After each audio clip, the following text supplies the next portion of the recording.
What's up, guys? Welcome back. This is part 8 of my Visual Basic series, and in this video I'm going to be going over try catch, which is something which bypasses possible errors in your programs to make them a bit more polished. Okay, any program that you have downloaded on your computer right now, or most of them at least, if you do something wrong that would otherwise cause an error in the program, it's most likely not going to just crash on you and close. It's going to inform you that you did something wrong, or you entered something wrong, and that you need to do it again. Okay, this is what the try catch statement can do. It sort of bypasses any errors. It's like taking the back road if there's an accident on a highway you're trying to get past. Okay, so let me just show you how to do this. It's probably easier to just show you the syntax than try to explain it. You're just going to be using the keyword try. And if you hit enter, it'll automatically format this for you. Okay. Now there's two parts to a try catch. Okay. First is the try. In here, you're gonna put, do this. Okay.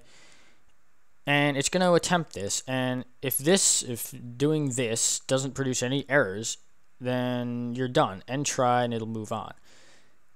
If when the computer tries to perform this, it produces some sort of error, it's going to skip down to catch and do this instead. So if this produces an error,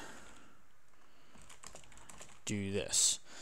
Okay, and that's basically all it is to it. So all there is to it. It's not unlike an if statement in that it checks something out, and if depending on what this does, it either skips to the end or does this instead. So let me I'll just demonstrate how this works. A possible error, let's say you have console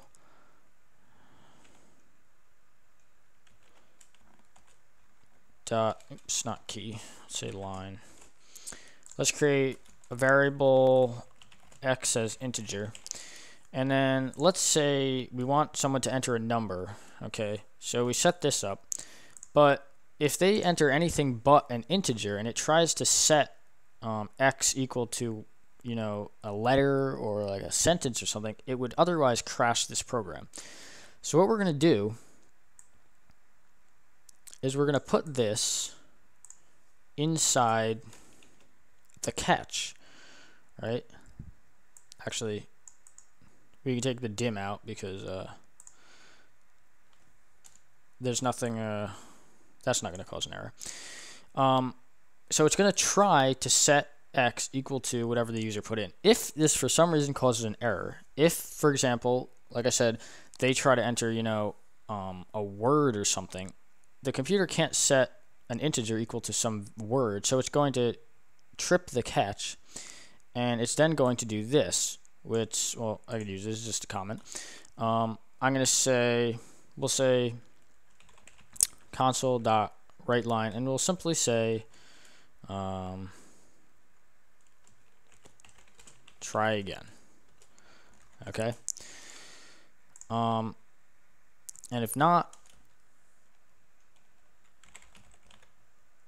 well, either way, really, we're going to print out, we'll just print out x, and then we'll do a console.read key.